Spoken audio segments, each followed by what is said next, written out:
soon as you're in a team, some of those strengths and weaknesses can become amplified, because if nobody on the team is able to go to one particular approach or gain a certain perspective, then you could have a fatal flaw in that team.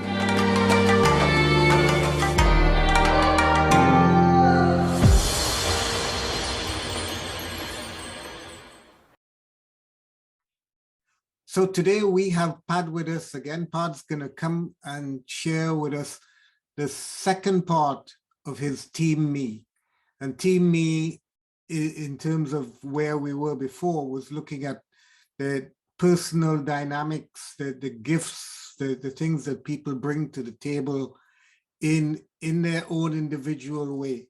And so today we're going to come and we're going to bring it all together. We're going to see how one part of a person or one aspect of a person interlocks with another in a creative way, in an organizational fashion. So Pat, you're most welcome. It's good to see you again. Hey Johnson, wonderful to be chatting again on what's now become one of my favorite subjects. It's becoming one of mine as well, because since the last time we spoke, I've been going through my head. Jester, king, sovereign, warrior, and I'm thinking, I reckon I could be the jester quite easily, but I'm not sure about the others. So it's learning the language, and I thought that was brilliant, the idea of the language that we speak can be, it can be loaded with emotion, it could be, that gets in the way. And I like the way that what you've presented gives a non-judgmental, fairly systematic way of speaking that helps people to communicate better. And I think that's primarily a lot of what I see what you're doing. Is that right? Yeah, it absolutely is. One of the initial intents of this work was to help people to improve their performance by finding the gaps from where they are to where they need to be from a character point of view, not a skills or knowledge point of view, but from a character point of view. In other words, how do they show up? But what I found is that actually people really appreciated the first thing of the fact that this model helps them to see who they are. And actually when people see that, it validates them and they just go, right, now I understand myself better. I understand why I do what I do the way that I do it. And actually just by having that played back, because all this tool is, any of these sort of, they're not really psychometric tools, but they are psychological tools. Yeah. All they really do is to reflect. They're a mirror. And when people see that, see themselves reflected back, it actually causes many people just to relax into who they are a lot more and appreciate themselves. And so it's almost therapeutic for some people to start with. It's just like, I get myself to start with. And that's where we begin. And that's really quite valuable. And I hadn't realized in the beginning how important that actually is. Get that validation for I'm made this way, and I actually have an opportunity to feel good about it, to celebrate self to start with. Then we can start being realistic and say, well, then is the way that I show up always actually the most effective way? Or can I grow and mature and develop and create for myself the flexibility to be able to swing into a bit more of this character when needed, or a bit more of this character when needed? Have I got that flexibility? Do I have that maturity? Or do I just have to say, no, I am who I am, and you've just got to accept me as I am?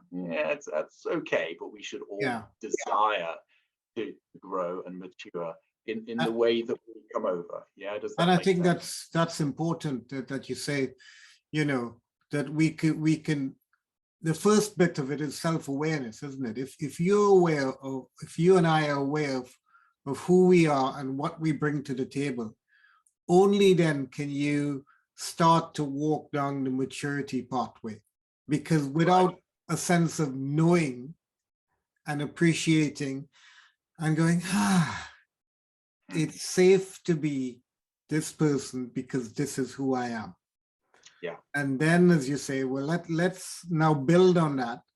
So you can build on that in creative ways. You can build on that in relational aspects, which I think is key to a lot of what we're doing, because at the end of the day, we're still human, whether you're at home, whether you're in an organization, whether you're in any sort of environment, you bring who you are into that environment and then start to interact with others. So Yes. it'd be fascinating to just see where we go with this now in terms of teamwork and how we're building it into the organizations. Yeah, excellent. So, there are dynamics that immediately start to be amplified when you bring people together. So, a weakness as an individual may be a problem, but it may not, because you may just avoid going there and you kind of just do life the way that you do. As soon as you're in a team, some of those strengths and weaknesses can become amplified, because if nobody on the team is able to go to one particular approach or gain a certain perspective, then you could have a fatal flaw in that team. And so, you can have teams that are very good at dealing with the numbers and pressing forward and making things happen, but there's only a certain time when any model is going to work, and at some point it's just going to not work. The world has moved on and you're stuck with an old model. Well, you need the innovators in there. And if you've got the warriors and sages just bashing at it and looking at the numbers and pressing forward and doing what is right, or the old proven process, and you don't have any innovators on your team, well, then you've got a challenge on your hands. So we need to make sure that we have a good balanced mix, depending on your situation. So, what is required, and do we have the people who are able to step up and go there? And we as individuals, or do we have others that we can bring on board in order to cover those things and create a balance across the team? There always has to be some measure of balance, even if, because of your role, if you're dealing with troops in the army, of course they've got to be strong with warrior. They better be, Unfortunately, yes, that's the time. Yes. And if you're dealing with counselors, well, you better have a strong lover type in there. Otherwise, they're just not going to have the empathy or the connection or the ability to get where the person is. So there are obviously certain roles imply that you need to turn up as a certain character. So that's the starting point. But if you're talking about a business, there's got to be some measure of all of these things in order for there to be a healthy balance. And that's mapped across these 6 character types that really do cover off both that creative side, that innovative side, and also in terms of processes and solidity of structures, etc., which comes from the left brain side of the characters. Yeah, excellent. So let me show some images to help us with this whole idea, because I think it's good for us to go back to resilience as a fact, as a key point that we need to review. What is it that makes resilience such an important issue for us these days? And I came across a NASA handbook, which has a beautiful quote at the beginning of it. Team resilience is the collective ability of a team to withstand and overcome stresses in a manner that enables sustained performance. So, of course, in NASA, you can imagine that there's all kinds of challenges. They set themselves some pretty lofty goals, and the stakes are extremely high. So whatever you're doing has to be done well, and inevitably there are stresses that people will be finding. So it's a great definition that they're working to here.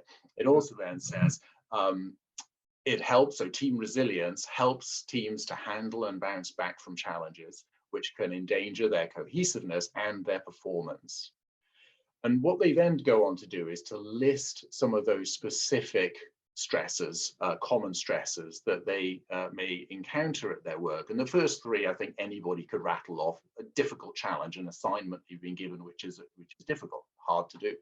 Time pressures, we're all working to deadlines, that can cause stress. Insufficient resources, do we have what we need to get the job done? Sometimes we don't, and we have to make do. It increases stress. And so they list on other things as well: high consequence work, safety, critical planning, etc. Then challenging conditions in terms of hazards and noise. You know what it's like when you're trying to concentrate and there's constant noise going on. Your cortisol levels increase, your adrenaline levels increase. Lighting as well, bright lights in your face whilst you're trying to drive, it causes that cortisol increase as well.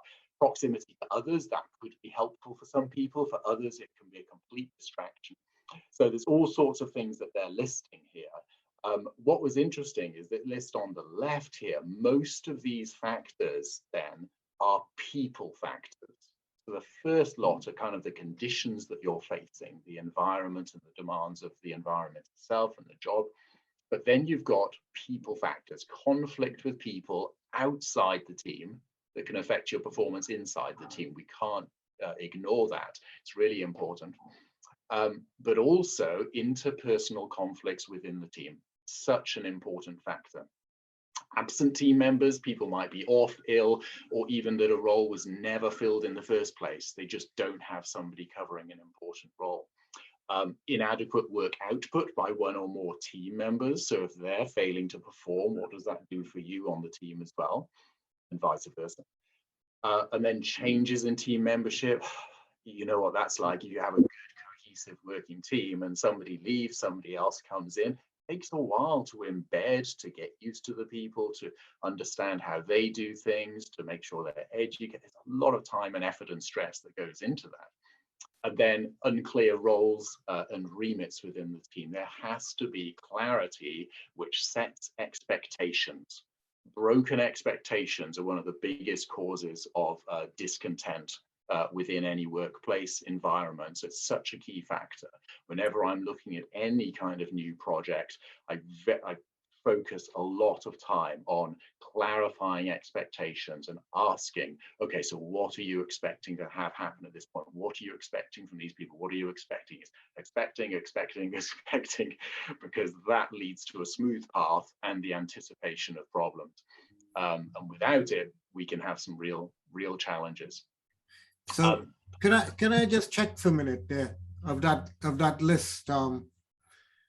When you talk about, to me, one of the big pieces is, I mean, they're all big pieces without a doubt, but one of the big pieces in that, in terms of the model that you're talking about, is the change in members of a team.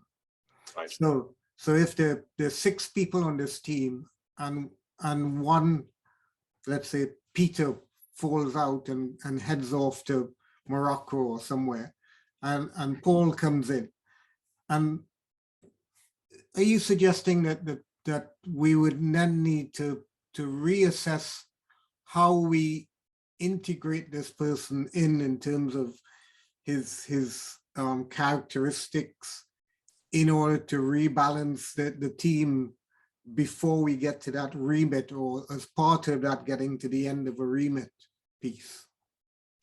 Yes, well, definitely. People get used to things, and then that's how they plan their own activities, their remits, their communications based on what they've become used to. And when those things continuously to shift and change, it can really cause a challenge, because you're left in the thoughts going through your mind is, well, hold on, how am I supposed to then respond to this? Or am I looking out for this? And even if it's a bad situation, there are many bad relationships where people have just learned to adapt themselves to make it work. And there's also very good relationships where they've learned to rely on the other people to get certain things done. Swap them out for somebody else, and you really don't know what you're getting. Now, obviously somebody's been hired in, and they say, yeah, can they do the job? Then there's the question of, will they do the job as expected? And then will they do it your way? And that's the biggest factor. And the boss may be happy with the way they're doing it, but the co-workers just like, whoa, well, we're not getting this, or this is happening, or they're just hiding away and not communicating, or this document just doesn't look like the ones I normally get back. And they've They do things in a very different way. So we have to make those adjustments. From a character point of view, it's very easy then to basically make sure that we've got a profile of the person who's leaving, and then a profile of those who have been candidates for coming on in. And whilst you still need to check their knowledge, check their experience, check their past performance, etc., a lot of how they show up will appear in the graphs that we can easily produce to say what kind of energy are they going to be bringing, and is that going to be a shift from the last person in the job, or is it going to pretty much match it? And we can very easily then look at the differences between that person's profile and this person's profile, and at least forewarn the team. So look, we're never going to get another Peter. No one's quite like him. Yes.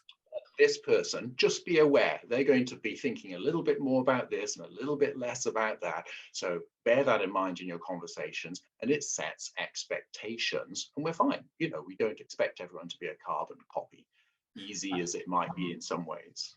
And I like what you just said in terms of, yeah, we get used to who we get used to. We get used to situations as it is, and that anytime it changes, it throws the way I think, because I'm part of a team, or it throws the way that I behave, because I can't behave to you the way I used to behave to somebody else. But actually, I might think that, but because I'm so ingrained in the way that I'm used to it, it is a difficulty to actually bring that awareness back of one of self and two of the other. And I guess it's that interaction that helps to resolve some of the interpersonal conflicts that you mentioned. Yeah, absolutely. And so we very quickly learn the sorts of responses that we get from every individual we deal with based on how we show up. And so, and parents learn this one quite quickly with their children. You say something, the kid doesn't do anything. You say it again, the kid doesn't do anything. And then they learn a way of just slightly changing it, hopefully not with their incensed expression, which some people go to, escalate the volume and the intensity, but just changing the language slightly differently can get a very, very different result. And we learn pretty fast. We really do. With our colleagues in our relationships, we can learn pretty fast. And so we adjust and we adapt. Now, if we can preempt that and go in with some foreknowledge, it makes things so much easier. And so we can do that. And even if we don't, when we feel like this isn't working, at least from the archetypal understanding, it gives you a little model to be able to say, well, hold on, from an archetypal point of view, what's going on here? How did I come over? How did I communicate? Oh, well, actually, I realized I was being a bit mystical. I was being a bit woolly. I was talking about the future, when this person they're just concerned about the here and now and getting stuff done. So let me switch my language pattern more of where they are. And even if you just then start the question is, look, what's most important is what you're going to be doing in the next hour, focusing on something specific that's going to make a difference. You agree? Definitely. So just to come back to the culture or the space that in which we are, I think you've got something to show us in terms of resilience and what is needed. What are some of the commonalities of resilience that exist within any workspace? Yeah, so I've adapted this from the erudite individuals at Roffey Park. They came out with 4 keys of resilience. This is my amendment, but the very first of them is actually to be willing to face failure and to welcome it. So, you know, we say to each other, well, this is new. We are likely to fall over. It's fine. And to set that expectation at the beginning, we may not succeed with everything we're now doing because this is something different. And all innovation requires this. a lot of failure. And so we need to be comfortable with that and say that's fine. Why? Because we develop a new learning orientation. We look at everything, as they always say in the NLP world, there is no failure, only feedback. And that's a positive truth, which may not always be true, but it's actually quite an empowering way of looking at any particular situation. Look positively at our mistakes. The second factor is that we have to build strong and positive relationships, that those are absolutely key to maintaining resilience in a team. We need to have commonality, something which binds us together, because only around that will we create unity as a team. We bring this cohesiveness, as the NASA report was stating. We also need to value the capabilities or the contributions of others, because there you'll have respect. So there'll be some people who are much more intelligent than me, and I appreciate they can handle the numbers, for example, or they're looking at the strategy and structure in a way that I never would, but I might be really good at dreaming up something new. Now, so this is where we're not necessarily, we're not equal for sure. We're not equal, certain things we don't even have in common. I recognize they've got their strengths, and if I value their capability, if I value their contribution, that does build respect. And so that's a key factor as well here. Now, from an archetypal point of view, understanding the core characters that each one of us represents, if we understand ourselves and we understand our teammates, then that in itself really does build understanding. That's why Terry always does what he does. This is why Jamie always says what she says with these particular situations, you know. Once we get that understanding, it establishes rapport, because we just get onto their wavelength a little bit more.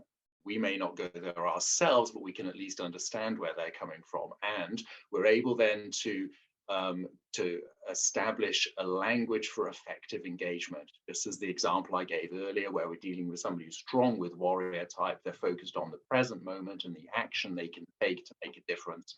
I can speak that language, even if that's not my first thought. That's not my first way of approaching a situation, just because I see it in them. And then it provides currency for collaboration. In other words, the interchanges that take place between us from this archetypal point of view really it's an economy. And so there's sharing, receiving, taking, giving going on, which really does help to build up everybody on the team itself. And I think that's really important, the idea of providing currency for that collaboration, where, you know, we come on board and we start to create a team, but there may or may not be enough of a commonality to pull this team to keep it moving forward. And the idea that, you know what, let's say Pat could lift 10 kilos of weight and I can only lift 2. And so there's this disparity of capabilities. But if you're saying we can understand the archetypal sort of model, then you get a sense of not just strengths and weaknesses, because people talk about strengths and weaknesses. And if I have too many weaknesses, or if I think I have too many weaknesses, then your strengths become a problem to me. Right. But understanding that there's all of these things in play, and that even some of the strengths that I didn't think were strengths, I thought they were weaknesses, or I've underappreciated my strengths. So my kind of butterfly mind idea of the sage is, to me, well, that's what I do. But it can actually be a strength in the right circumstance. Yeah, definitely.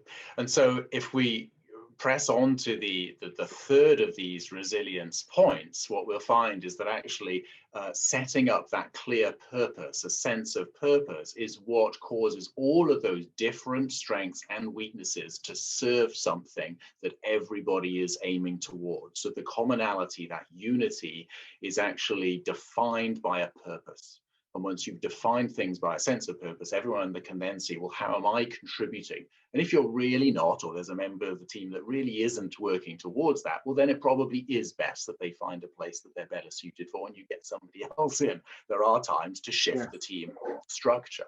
But you know, we can look at a challenge. If we've got a sense of purpose, it gives us resilience as a team. This is worth enduring the pain to achieve. And this is where the Nietzsche quote comes in here. He who has a why to live can bear almost any how. And this is the same, a why to achieve the project, a why to keep this relationship together, a why to achieve pretty much anything. You can bear almost any how if your why is big enough, strong enough, and compelling enough. And so that sense of purpose will cause the to awaken and strengthen that resilience in us and amongst us. And then finally, the last one is a wonderful balance here of establishing processes that are clear. So we're not always reinventing the wheel and saying, how do we do this again? And let's create another document, actually look very similar to the last one. No, let's have a standard operating procedure. So that's military terms, that's SOPs. To say this is the process, so we're clear about it, so we don't have to spend any energy rethinking something that should be automatic. But also with this flexibility, role agility, that you have enough people skilled in enough areas for us to be able to put any person who's available to deal with the fire as it's necessary, or to push things forward as necessary, to cover multiple bases. This is where with special forces, each of the individuals on a team of 4 or 6, they tend to keep them small, will have their specialisms, but everybody will be excellent at a whole range of things, so that if somebody's necessary, it's like, okay, I'm no longer doing demolition, I need to get onto the machine gun or something. And they have the capability of doing so. It's not, oh, I'm not good at that. No, there's somebody else who better do that. It's like, there's no time for that. You have to all be of a certain standard. So those are some of the key things there, 4 key points around resilience. That's really, really interesting that you lay it out like that, because I think from a team perspective or a leadership perspective, if we are clear on what is the framework that holds this piece together, what are our goals, what are our missions, and that sense of these processes are concrete, or they're fairly rigid in that these things need to happen, but that the roles and the people piece is where the agility comes in. So that, yes, this is the tracks in which the train will run, but the train can be blue, pink, or purple based on where we are at the moment. Yeah, absolutely that. Yeah.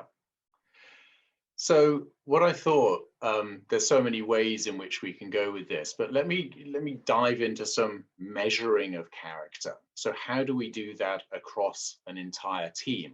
And what can we then do with that in order to optimize performance, really, and make adjustments as necessary? So the key factor here is measuring character is the wonderful ability to be able to put hard numbers to soft issues. And whilst there's always a degree of subjectivity with this, the fact that we have some form of measures enables us to actually manage a situation and manage a team. And so what we are able to do once we have got everybody to complete their profile, which takes all of 90 seconds online, what we can then do is to combine the individuals on that team into a bunch of charts and presentations in order for them to, a comparison to take place between those individuals. I will always look for an org chart to say, well, who are the leadership team and who answers into who? So you've got team leads and senior staff and executives and technicians, or however many layers you've got. And then to look at the profile. So these are self-scored, but the questions are done in such a way that the people don't realize how the characters are fitting in with the questions. And immediately we can start seeing where the natural strengths are for the characters, and we average up and then we split them out. There's advantages of doing both. but also their biases, because the bias, we all have a perspective bias whenever we're facing any situation, and it can very easily be explained through the archetypal point of view. And as soon as we see that, it's also then very obvious where there are potential conflict areas. So very often, one of the first things that the leaders and managers will be aware of is that there's a handful of people who are disruptive. Now, I know who they are because I can see the gesture is really quite high. And so I can immediately identify them. And just to show them that we know what we're doing with these sorts of charts, I will then say, okay, these are the reliable people for you to get the job done. These are the people that you go to if you know, to help with those sort of counseling and coaching sort of issues. And these are the people that can be great at X, Y, and Z, but they're a bit disruptive if you don't give them enough variety, if you don't give them enough experience and a bit of attention, actually, personal attention. The jesters want the stage. And so they say, yeah, that's definitely true. And then I'll throw in, okay, well, there's a few things that you can do to help the jester, like tick their boxes of my jesterhood is satisfied. Now I can get back to doing the real job. And I've seen this with some quite senior people who can get very disruptive when they get bored. And so that to see how high the jester is, I'm just taking that as one example. But we'll then look at potential conflict areas, suitabilities of hire. We've spoken to that already to some degree, and then any remaining gaps. Do we still have a deficit in certain areas? And then all sorts of considerations for optimizing per person and per team as well. So that's the sort of sheet that we can come out with for a team. When you combine it, the wonderful thing is that once you have this insight and you learn to just compare these graphs and compare the individuals, you can then start extrapolating interpersonal dynamics and making observations and then recommendations about how to take those things forward. So, Pat, would you be leaving that sort of diagram up on a chart somewhere in the coffee room, or how transparent does this need to be? Yeah, so what I would do personally with this is, first of all, the leadership team need to persuade their entire department or team or whatever size of body they're dealing with to do the profiling test. They usually, I take them through a system which doesn't actually give them an output at that point. We then send to each individual a full chart of their own archetypal character, which will break down quite a lot of personal detail, but that is not shared with anybody else. But when I go back to the leadership team, I will then say, I need to be aware of this is what I'm seeing. Is there anything I either made a mistake on that you think is inaccurate, or that actually there are sensitivities or situations that I couldn't possibly have known about that you need to tell me about now. And at that point, we decide, and very often they'll go back to the team and say, is everyone happy for a summary of these things to be shared amongst us as a team? That is the best way forward, if we're willing to be. But if some people feel a bit insecure about how revealing this is about their character, then we'll say, well, we can anonymize. And the degree of anonymity can be taken to extremes, and so that only really the leadership team get to see stuff and everybody else just gets a few examples and they're left guessing. Or in the wonderful situation where people are just saying, yeah, we're happy just to share all of this and just raise it as a conversation, because I'm not making them right and I'm not making them wrong. But I have had some people come back and say, I'm a lot weaker on this than I thought I was, so why am I being scored so low? And we talk it through and we find out actually why that is the case, you know. So there are sensitivities always with this. The more coachable people are, the more empowering it is, because really it's there to lead conversations, to awaken and to evoke some conversations about important matters. It's not diagnostic to that degree of being prescriptive that, oh, well, you're under 3 on a warrior, therefore you're no use to us. That's not the case. But it does awaken conversations. And you then continue the coaching and leadership and management process of working with your people. However, what we found is that on the whole, 80 to 90% of what they're receiving from this actually is either completely affirming or in some cases very new. It's like, I didn't know why we were facing that problem. And now this is completely new information to me about what's driving this particular team within our wider department. And now that makes total sense about why we're having the challenges we are. And then also it's not only, it assesses where we are, it's also to a degree predictive, especially when people are under stress. But even better than that, it then gives you a fairly clear pathway about what needs to happen next. And either those people step up, the way to help them do that, or we start bringing in other people who can help to lift that department or coach that department to a different way of doing things. And I guess all of that is really important, the idea of measuring, having a sense of measuring the soft piece again, and then aligning it with where a team is within a department, or even, I guess, the entire department in terms of a culture, and saying, well, is this culture strong enough? Is this culture safe enough so that the nitty-gritty, the more personal bits can be looked at and can be managed or facilitated to grow? Yes, and the idea absolutely. of that, if I start to grow or I start to change, then the whole thing starts to change. And when the team sees the results and the management sees the results, and it's in a positive direction, then we all become that bit more enlightened, and this starts to flow, and you start to be able to deal with the external stresses that we actually have no control over.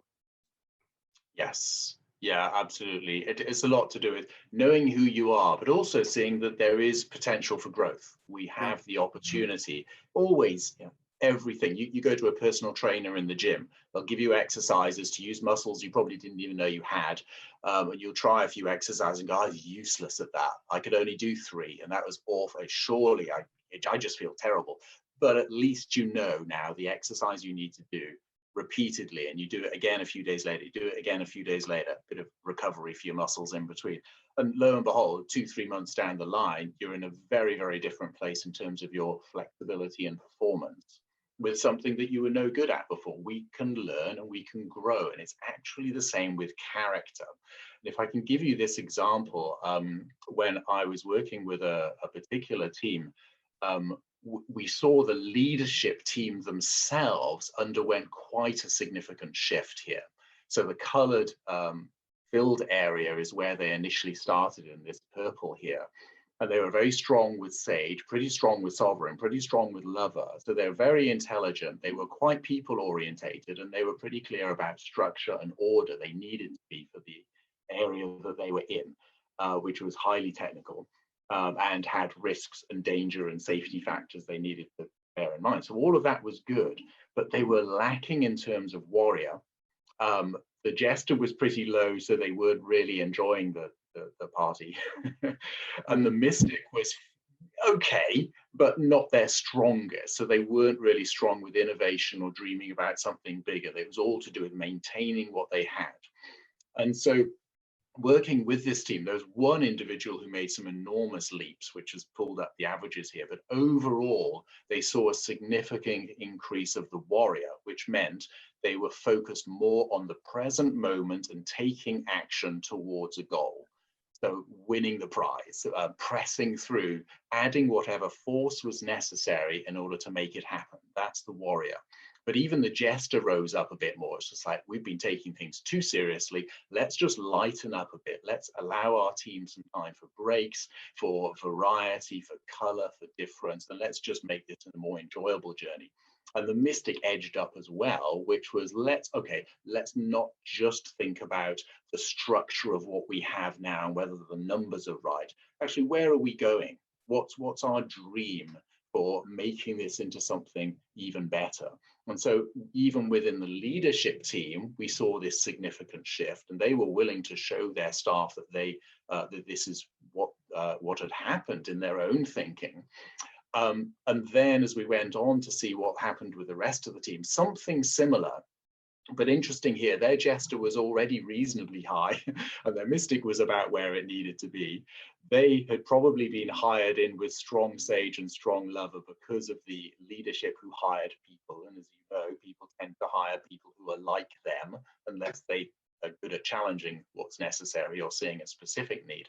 But what was also interesting, you only see a half a point change here, but that actually makes a significant difference in terms of the way that people show up at work, is that the sovereign increased, which meant that these individuals took more personal responsibility for their own area of work. They owned their little kingdom, so to speak. And I don't mean that in a territorial way, but in terms of responsibility and ownership. And that significantly shifted where they were as a team. And one of the other comments that the leadership team came back with later is they said team conflicts have noticeably reduced in the last week. So this was a measurement at the beginning, and 3 weeks later, but even after the first week, they noticed that conflicts were reduced. People were understanding where the others were coming from, and they recognized how they were communicating from the archetypal point of view. And when you see it in that simple way, you can then say, oh, hold on, they're more like this, so how about I speak their language just a little bit more? And it made a tangible and practical difference to them immediately. So I think it's great what you're showing, that through the archetypes, you're actually seeing psychological change in people, but also the sense of the entire energy of the team is lifting or shifting based on the one or two changes that are happening, but the whole team is experiencing the change as you go along. Yeah. So here they'd identified, I was called into that particular team because they just said, well, this is good and this is good, but there's something, we're not making progress. We don't seem to be advancing towards our aim and our goal. There were outside factors that were impacting that. For sure, and that was one of their biggest challenges.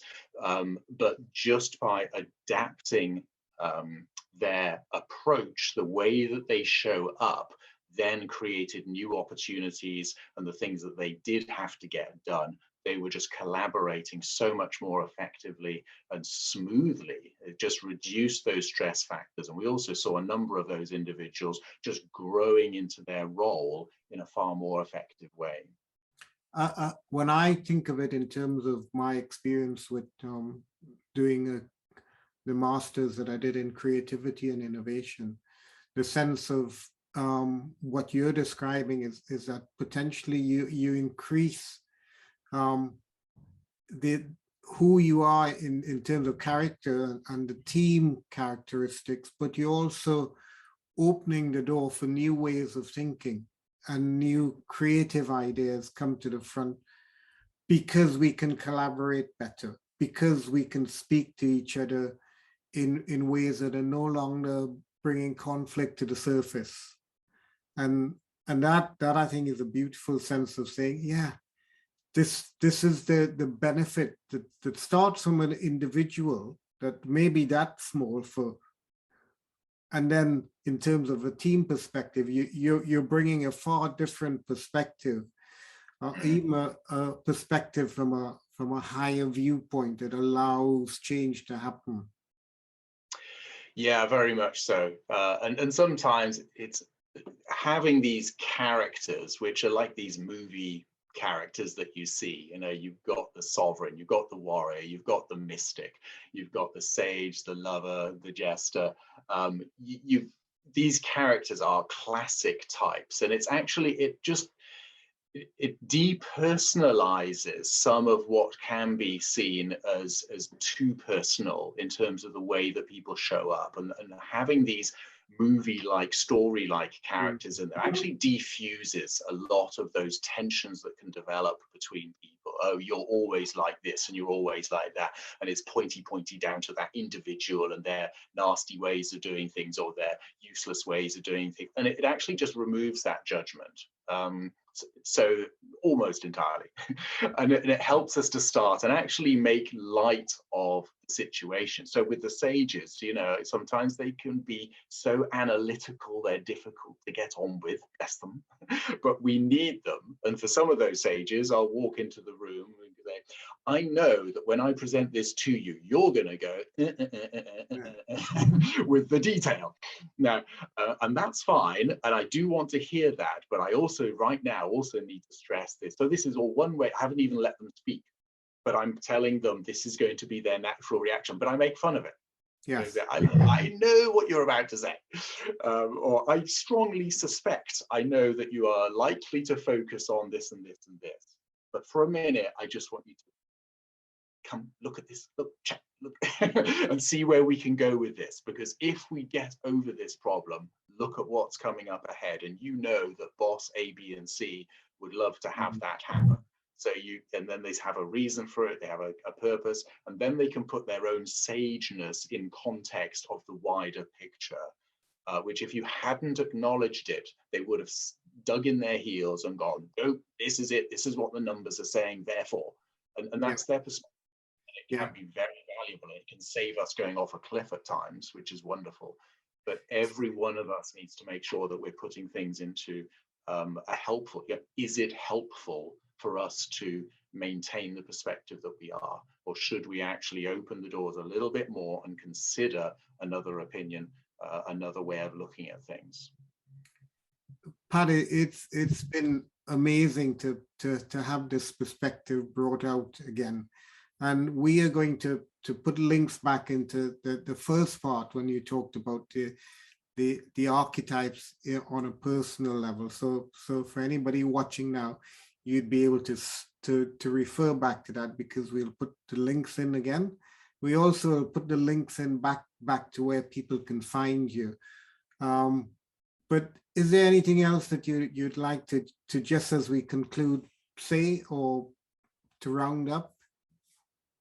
So it does come back to us as individuals, and so I will just open that invitation to for up online, anybody can get hold of their own sort of basic, what we call the power profile, to identify their two strongest character types from an archetypal point of view. So your two strongest will come up after a 90-second online profile. So you can very quickly go in and do that, and you get a summary, and a summary PDF can get sent on through to you if you accept the GDPR questions. And then essentially that's a great starting point. It reinforces who you are and what makes you tick, essentially. From that, I then get a little bit of further data, and for those people who do want to follow up with more detailed team analysis, well, then we can start compiling data at the back end using the same info that was put in initially, and that can help us to expand all sorts of understandings about why teams are performing the way they are, how they could be performing better, and to seek to optimize things on that front. It's just a wonderful and engaging, and it's fun, because it includes these characters that everybody is already familiar with. It has no cultural bias as well. I, as an individual, may have cultural biases hidden away in the way that I think and do things, for sure, but the model itself is free from those, because we're using archetypal characters that go back since humans have walked the earth. Excellent. Pat, it's been great talking to you. And we look forward to seeing where you go next with this. So I wish you all the best, and we will see you at some point in the future. Thank you very much, Johnson. It's been a pleasure. Bye.